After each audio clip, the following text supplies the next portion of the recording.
새해가 시작되면서 뉴욕, 뉴저지 지역에 달라지는 제도와 규정에 대해 살펴봤습니다. 최저임금이 인상되고 4일부터는 버스와 전철 등 뉴욕시 대중교통 요금과 다리터널 통행료도 일제히 인상됩니다. 연방법원이 불체자 단속을 위해 메디케이드 가입자의 개인정보를 이민당국과 공유하는 것을 허용하는 판결을 내렸습니다. 이름은 물론 주소와 체류 자격 등 6개 기본 항목을 공유합니다.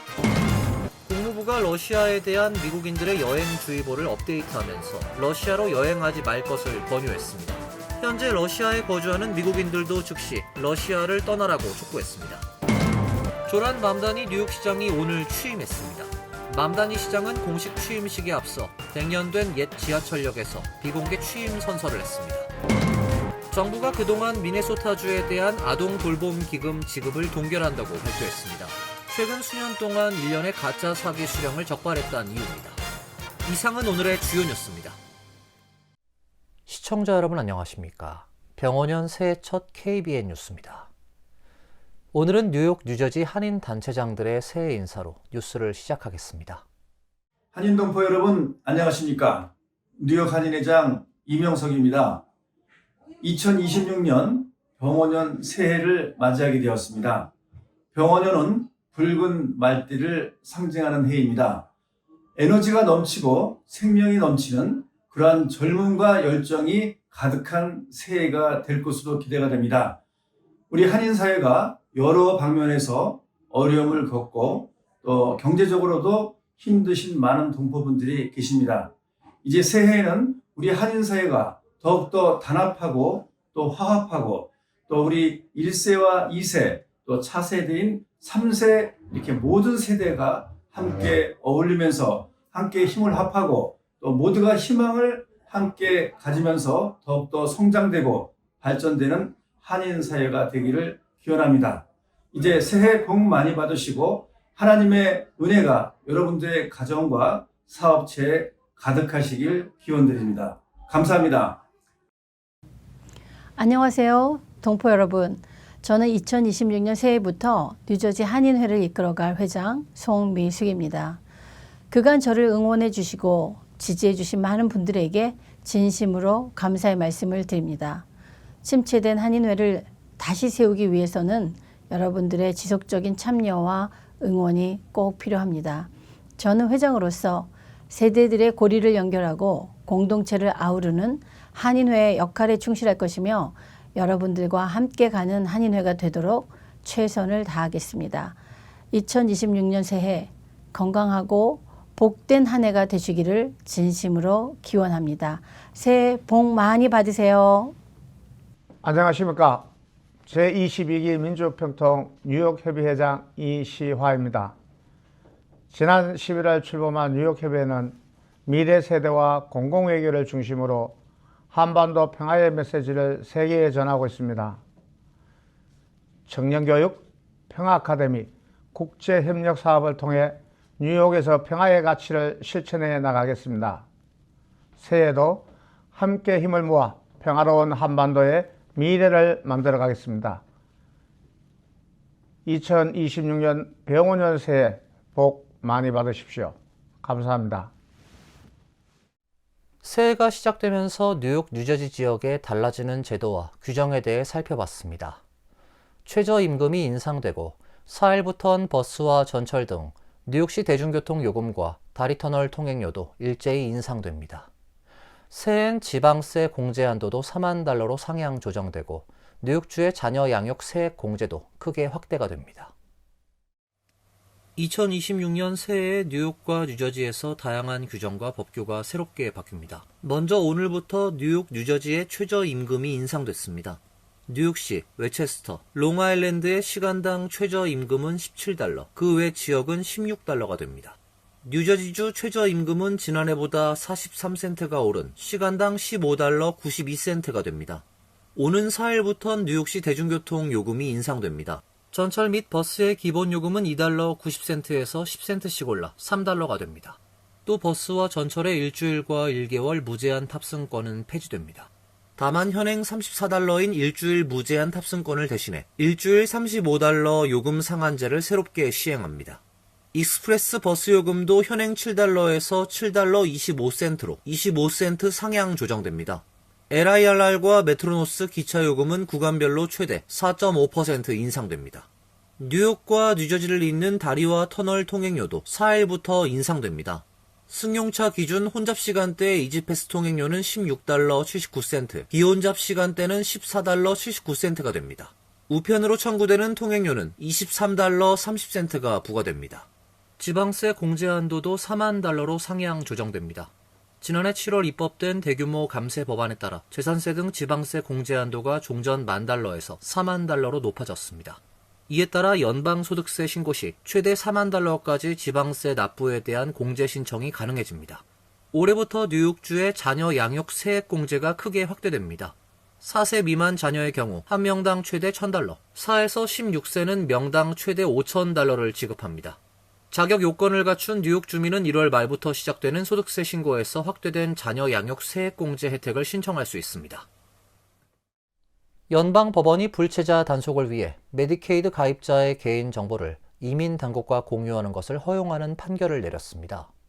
이름은 물론 주소와 체류 자격 등 6개 기본 항목을 공유합니다. 연방법원 캘리포니아 북부지법의 빈스 차브리아 판사는 1월 6일부터 메디케이드의 가입자 중 불체자로 의심되는 이들의 개인정보의 일부를 이민 단속 집행 목적으로 사용할 수 있다고 판결했습니다. 재판부의 결정은 트럼프 행정부의 불체자 단속 및 추방 정책에 있어 큰 승리로 받아들여집니다. 재판부는 메디케이드 가입자 개인정보 가운데 이름과 주소, 생년월일, 이민신분, 시민권 여부, 메디케이드 아이디 등 6개 기본 항목에 한해서만 ICE에 제공하는 것을 허용했습니다. 트럼프 행정부 출범 후인 지난해 6월 연방보건복지부는 캘리포니아 등 4개 주 메디케이드 가입자 수백만 명의 개인정보를 연방국토안보부에 제공한 데 이어 7월엔 국토안보부와 메디케어, 메디케이드 센터는 ICE가 메디케이드 가입자 7,900만 명의 거주지 등 개인정보에 접근할 수 있도록 하는 협정을 체결한 것으로 알려지고 있습니다. 이에 민주당 성향 20개 주는 소송을 제기했고 법원은 8월 메디케이드 가입자 정보를 이민법 집행 목적으로 사용할 수 없도록 하는 가처분 명령을 내린 바 있습니다. 그러나 새로운 판결에서 법원은 보건복지부와 국토안보부가 정보 공유가 필요한 이유를 명확히 설명했다며 ICE는 합법적인 법 집행을 위해 다른 기관에 자료를 요청할 권한이 있다며 허용의 이유를 밝혔습니다. 국무부가 러시아에 대한 미국인들의 여행주의보를 업데이트하면서 러시아로 여행하지 말 것을 권유했습니다. 현재 러시아에 거주하는 미국인들도 즉시 러시아를 떠나라고 촉구했습니다. 국무부는 우크라이나에서 진행 중인 전쟁과 관련된 위험, 괴롭힘이나 부당한 구금의 위험, 현지 법률의 자의적 집행, 테러 가능성 등 4가지 이유로 러시아로의 여행을 피해야 한다고 밝혔습니다. 모스크바 주재 미 대사관은 이미 직원 수를 줄였고 이제 모스크바 외 지역 주민들을 도울 수 있는 능력이 제한됩니다. 또 러시아 주재 미 영사관은 운영을 중단했습니다. 국무부는 권고문에서 러시아 관리들은 이유 없이 미국 시민들을 신문하고 위협하며 러시아 보안당국은 미국인을 허위 혐의로 체포했다고 밝혔습니다. 또 러시아 당국은 미국인들의 종교 활동에 대해 의문의 여지가 있는 조사를 시작했다고 밝혔습니다. 우크라이나와의 전쟁 또한 중요한 위협으로 남아 있습니다. 이번 권고는 국경 근처뿐만 아니라 모스크바, 카잔, 상트페테르부르크를 포함한 대도시에서도 드론 공격과 폭발이 발생했다고 지적했습니다. 조란 맘다니 뉴욕시장이 오늘 취임했습니다.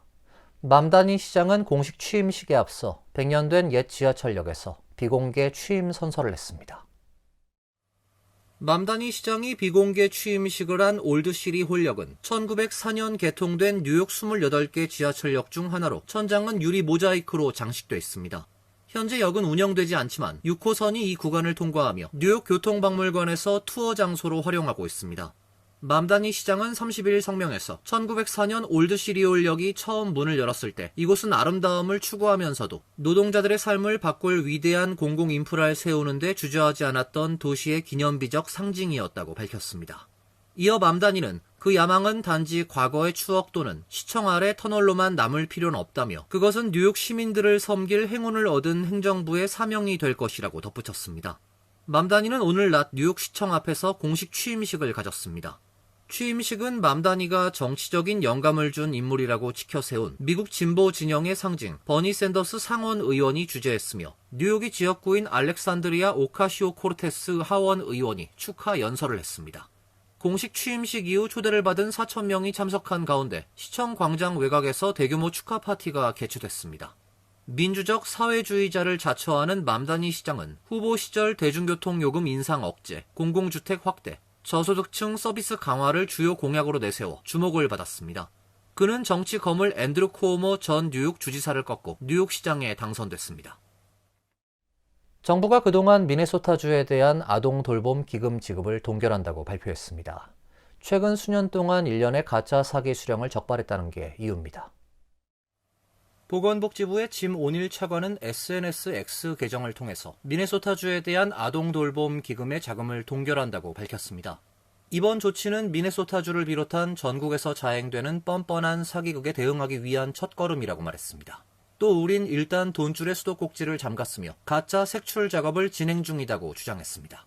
이번 발표가 있기 하루 전에 국토안보부의 미네소타 지구군 불특정 기업체들을 급습해서 직원들을 신문하는 등 가짜 색출 수사를 진행했다고 밝힌 바 있습니다.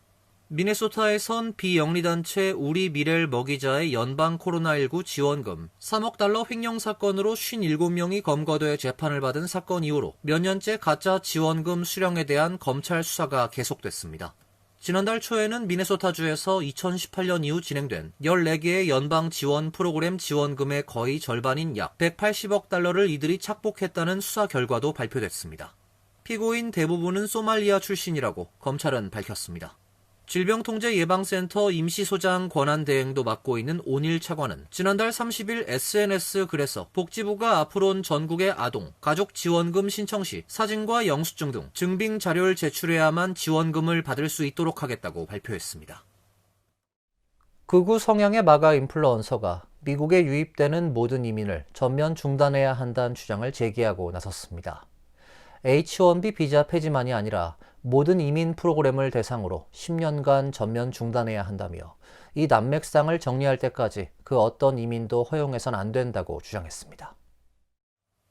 극우 성향의 마가 인플루언서 스티브 배너는 지난달 29일 보수 성향 매체 리얼 아메리카스 보이스에서 방영된 마이필로 CEO 마이크 린델과의 인터뷰에서 최소 10년 동안 이민을 전면 금지해야 한다며 트럼프 대통령에게 강력히 요구했다고 밝혔습니다.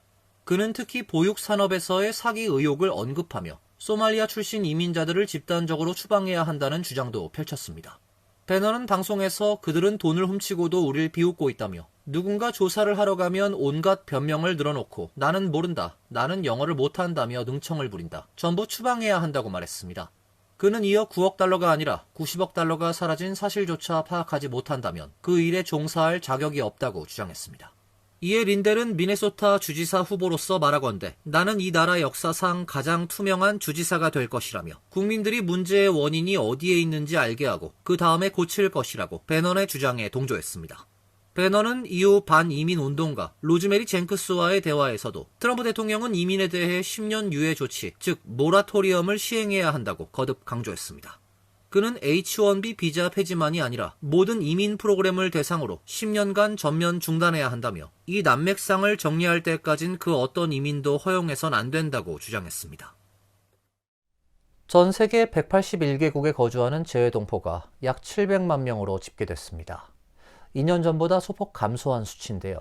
국가별론 미국이 255만여 명으로 가장 많았습니다.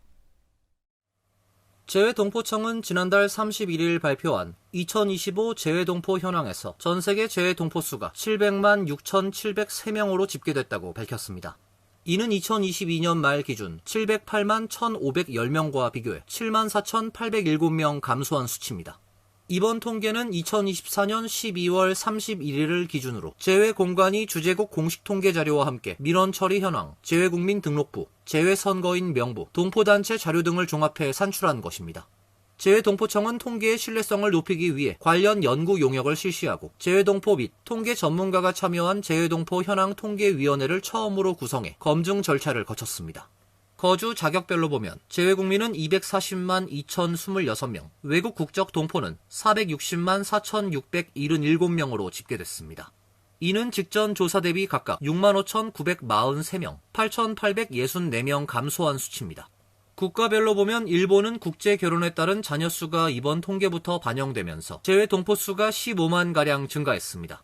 반면 중국은 경제적 요인 등으로 국내 귀환과 제3국 이주가 늘면서 26만여 명 감소한 것으로 나타났습니다.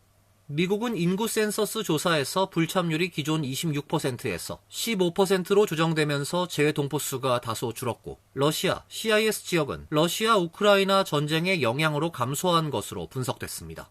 재외 동포가 가장 많이 거주하는 국가는 미국이 255만 7,047명으로 가장 많았으며, 이어 중국 184만여 명, 일본 96만여 명이 뒤를 이었습니다.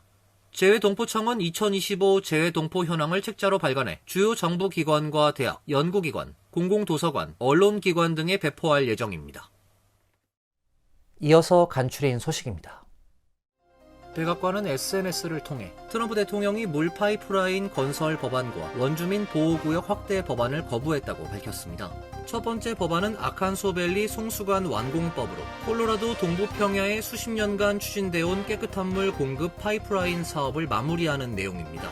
트럼프 대통령은 의회에 보낸 서한에서 비용이 지나치게 많이 든다며 미국 납세자가 불필요하고 신뢰할 수 없는 정책에 돈을 대지 않게 하겠다고 설명했습니다. 두 번째 법안은 미코스키 보호구역 개정법으로 플로리다 에버글레이즈 국립공원 내 오세올라 캠프 지역에 대한 미코스키 원주민 부족의 통제권을 확대하는 내용입니다.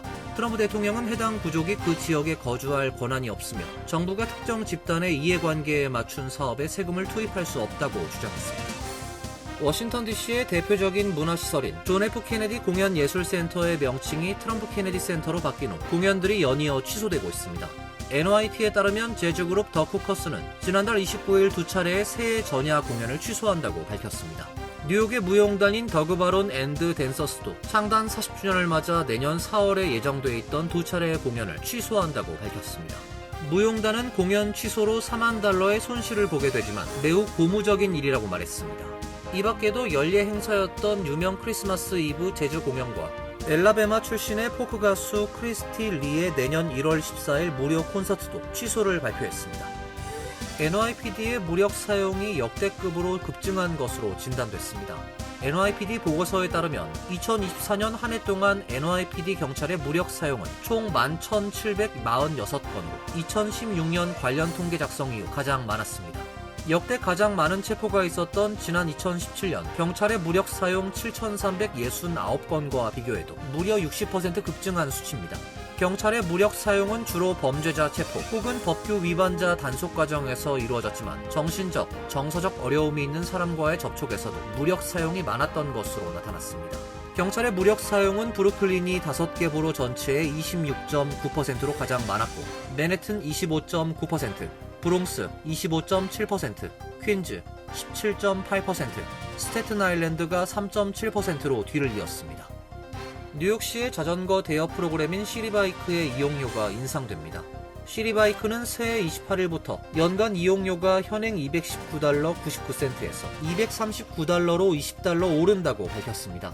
또한 5일부터 시리바이크 연간 이용 가입자의 경우 해당 이용 시간이 45분 경과할 경우 분당 추가 요금이 20센트에서 27센트로 인상되며 이 바이크 이용 중 다른 보로에서 맨해튼을 출입하는 경우에 부과되는 요금도 $4에서 $5 40센트로 $1 40센트 오릅니다. 리프트 핑크 요금제로 시리바이크를 이용할 경우 연간 이용료 변경 사항은 없으나 기타 이용 시간에 대한 인상은 일반 연간 이용 가입자와 동일하게 적용됩니다. 비회원의 경우 해당 이용 시간이 30분을 경과할 경우 분당 초과 요금이 기존 30센트에서 41센트로 인상됩니다. 환율과 증권 소식입니다.